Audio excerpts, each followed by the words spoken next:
নমস্কার বন্ধুরা, আজকে শুক্লা রান্নাঘরে অনেক অনেক সবাইকে স্বাগত। আজ আর একটা নতুন রেসিপি নিয়ে চলে এসেছি। আজকে রেসিপি হলো একদম মিষ্টির দোকানের মতো সিঙ্গাড়া। তবে মিষ্টির দোকানে যেভাবে শেপ দেয় সেভাবে অনেকেই বলে অনেক ঝামেলা। তবে আমি দুরকম প্রসেসে দেখাবো, যেটা আপনাদের সুবিধা হবে সেরকম প্রসেসে করতে পারবেন। আমি এখানে সবারই প্রথমে নিয়ে নিয়েছি ময়দা, দিয়ে দিচ্ছি পরিমাণ মতো নুন, দিয়ে দিচ্ছি কালো জিরে। এবার শুকনো উপকরণগুলো খুব ভালো করে আমি মিশিয়ে নেব। দিয়ে দিচ্ছি ময়নের জন্য সাদা তেল, আপনারা চাইলে ঘি দিয়েও করতে পারেন, তবে আমি সাদা তেলের দিয়ে করছি, কিংবা ঘি তেল মিক্স করেও করতে পারেন। এবার খুব ভালো করে ময়নটাকে ময়ন দিয়ে নেব। এইভাবে ময়নটা দিতে হবে, তবে মিষ্টির দোকানের মতো একদম খাস্তা হবে সিঙ্গাড়াগুলো। যখন চাপ দিচ্ছি মুঠো বেঁধে যাচ্ছে, যখন একটু হালকা চাপ দিচ্ছি তখন ভেঙে যাচ্ছে। ময়নটা আমার সুন্দরভাবে দেওয়া হয়ে গেছে। এবার আমি একটু একটু জল দিয়ে মেখে নেব। সুন্দরভাবে মাখা হয়ে গেছে। আর এই সিঙ্গাড়াটা সন্ধ্যেবেলায় চায়ের সাথেও খেতে পারবেন আপনারা, কিংবা সস দিয়েও খেতে পারবেন। আর শীতের সন্ধ্যাকালে এরকম যদি সিঙ্গাড়া থাকে তাহলে তো আর কোনো কথাই হবে না। ঢাকা দিয়ে এটা আমি কিছুক্ষণের জন্য রেখে দেবো। আর আমি বানাবো, বলাই হয়নি কথাটা, আমি বানাবো ফুলকপি দিয়ে সিঙ্গাড়া। শীতের সবজি ফুলকপি দিয়ে সিঙ্গাড়া। ফুলকপিগুলো এর জন্য আমি ছোটো ছোটো করে কেটে নিয়েছি। এই যে ফুলকপির ডাঁটিগুলো আমি যতটা সম্ভব বাদ দিয়ে দিয়েছি। ডাঁটিগুলো বাদ দিয়ে এরকম ছোটো ছোটো করে কেটে নিচ্ছি। আর এখানে আমি আলুটাকেও সিদ্ধ করে নিচ্ছি। এখানে আমি ফুলকপিগুলো একটু ভাপিয়ে নেব। ফুলকপিতে অনেক টাইমে পোকা টোকা থাকে আর গ্যাসও হয়। এরকম করে যদি একটু ভাপানো হয় তাহলে গ্যাসটাও কম হয়, পোকাগুলোও বেরিয়ে যায়। একটু নুন আর হলুদ দিয়ে দিলাম, একটু জাস্ট ফুলকপিগুলোকে ভাপিয়ে নেব। ফুটে উঠলে আমি নামিয়ে দেবো। ফুলকপিগুলো দিয়ে দিলাম। এই ফুলকপিগুলো আমার 2-1 মিনিট ফুটে গেল। এর ফুলকপিগুলো নামিয়ে আমি জলটা ঝরতে দেবো। আপনারা চাইলে ফুলকপিটা ভেজেও করতে পারেন, না ভাপিয়ে।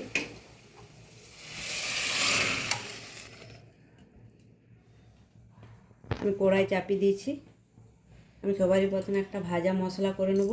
এইখানে দিয়ে দিচ্ছি গোটা ধনে, গোটা জিরে আর গোটা গরম মশলা, এলাচ, লবঙ্গ, দারচিনি। আমি এগুলোকে ভেজে নেব। আর দিয়ে দিচ্ছি কয়েকটা শুকনো লঙ্কা ভাঙিয়ে ফাটিয়ে। আর এগুলোকে ভেজে নেব। মশলাগুলোকে এমনভাবে ভাজতে হবে, মশলাটা যখন কালারটা চেঞ্জ হয়ে যাবে আর মশলাটার থেকে একটা মিষ্টি গন্ধ ছেড়ে দেবে, তখন জানবেন যে ঠিকঠাকভাবে মশলাটা ভাজা হয়ে গেছে। কালারটা চেঞ্জ হয়ে যাচ্ছে আর মশলাটা থেকে মিষ্টি গন্ধ ছেড়ে দিচ্ছে। এইগুলোকে এবার হামাল দিস্তাতে করে আমি গুঁড়ো করে নেবো তুলে। কপির পুরটা তৈরি করার জন্যে কড়াই দিয়ে দিচ্ছি তেল আর দিয়ে দিচ্ছি বাদামটাকে আমি সবারই প্রথমে ভেজে নেবো, ভেজে তুলে নেবো। আমার লাল লাল করে ভাজা হয়ে গেছে, বাদামটাকে এবার তুলে নেবো। তেলের মধ্যে দিয়ে দিচ্ছি 1 চিমটি হিং। সিঙ্গাড়াতে হিং না দিলে সিঙ্গাড়া স্বাদটাই আসবে না। আর দিয়ে দিচ্ছি গ্রেট করে আদা, ফুলকপিটা। আদা ফুলকপি সব একসাথে ভালো করে ভেজে নেব। এবার দিয়ে দিচ্ছি ফুলকপির মধ্যে হলুদ পরিমাণ মতো, স্বাদ মতো নুন। ফুলকপিটা যতক্ষণ না নরম হচ্ছে আমি ভেজে নেবো এভাবে। ফুলকপিগুলো আমার অনেকটা নরম হয়ে গেছে আর ভাজা হয়ে গেছে। এবার দিয়ে দিচ্ছি সিদ্ধ করে রাখা আলুগুলোকে আমি এরকম ছোটো ছোটো করে একটু কেটে কেটে দিচ্ছি।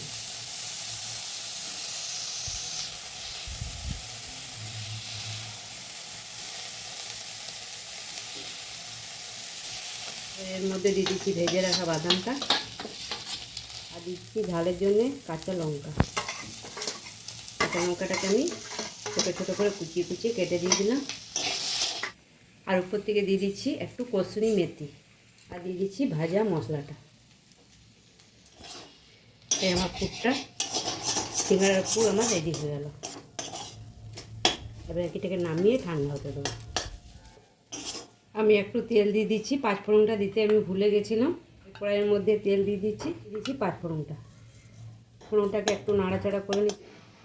তেলের সাথে প্রথমে আপনারা পাঁচফোড়নটা দিয়ে দেবেন। আমি যেহেতু দিতে ভুলে গেছি তাই আমি এই টাইমে দিলাম পাঁচফোড়নটা পুরের সাথে আমি মিশিয়ে দিলাম। এবারে পুরটাকে আমি একটা প্লেটের মধ্যে তুলে নিচ্ছি। আর একবার একটু আমি খুব ভালো করে বলবো না, এই ময়দার ডোটা আমার বেশ কিছুক্ষণ রাখা হয়ে গেছে। কত সুন্দর সফট হয়েছে। এবার একটু মেখে নেবো।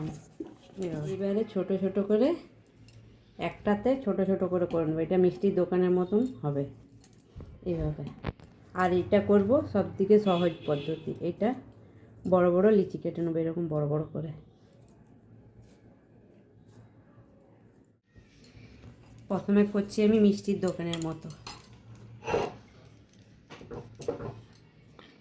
এটাকে আমি লম্বা করে বেলে নেব, একটু পাতলা করে বেলবো। মিষ্টির দোকানেরগুলো পুরই থাকে না, একটু পুর থাকবে আর ময়দার একদম পুরো ময়দার ঢিপ করে দেবে। এই আমার লম্বা করে বেলা হয়ে গেল, আমি মধ্যেখানটা এইভাবে কেটে নিচ্ছি। এবারে এইভাবে আমি এই যে কেটেছি কাটা সাইজটাকে এইভাবে বন্ধ করে দেবো। একটু জল দিয়ে দিচ্ছি এইভাবে, নাহলে ভাজার সময় খুলে যেতে পারে।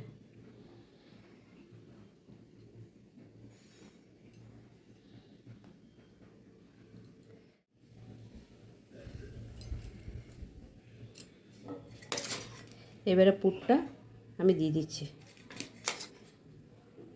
এবারে এইভাবে এই চারিদিকেও আমি জল লাগিয়ে দিচ্ছি, তারপরে এইভাবে মুড়ে দিচ্ছি।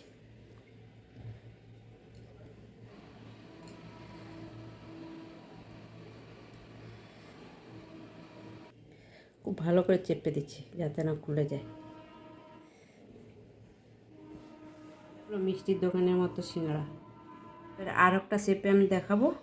এই বড় লিচিটা নিয়ে নিলাম, এবারে এইটাকে বড় করে একটু পাতলা করে বেলে নেবো এইভাবে। এরকম বড় করে বেলে নিয়েছি। এবারে এইটাকে এইভাবে আমি কেটে নেব।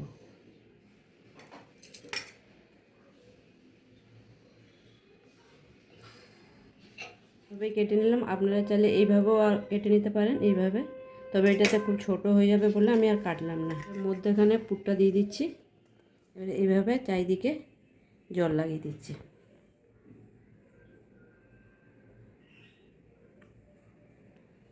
এবারে এইভাবে ভাঁজ করতে, এই দিকটা এরকমভাবে ভাঁজ করতে হবে এইখানে, আর এটাকে এরকমভাবে ভাঁজ করে নিতে হবে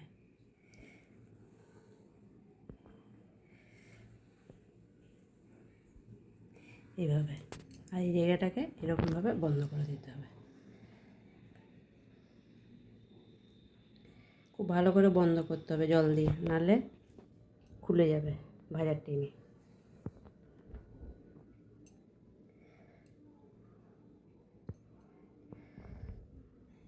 আমার হয়ে গেল। এটা কত সোজা বানানোটা।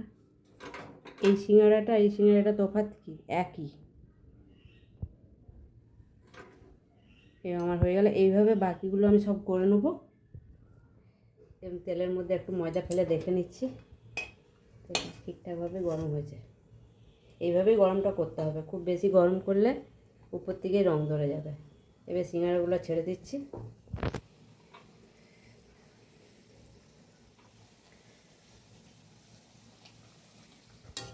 এইভাবে উপর থেকে তেলটা দিয়ে দিচ্ছি। সিঙ্গাড়াগুলো খুব কম আঁচ করে ভাজতে হবে। তেলটা কীভাবে গরম হয়েছে বুঝতে পারছেন তো? খুব হালকা গরম হয়েছে। এভাবে সময় ধরে ধরে ভাজলে বেশ খাস্তা হয় সিঙ্গাড়াগুলো। এই উল্টে পাল্টে এরকম লাল লাল করে একটু ভেজে নিলাম। এইভাবে ভাজলে বেশি ভালো লাগে খেতে। এবার তুলে নিচ্ছি, আর বাকিগুলো এইভাবে আমি ভেজে নেব। এই সমস্ত সিঙ্গাড়াগুলো আমার ভাজা হয়ে গেছে। এইখানে এখানে দু জায়গা করে রেখেছি। সিঙ্গাড়াগুলো কতটা মুচমুচে হয়েছে।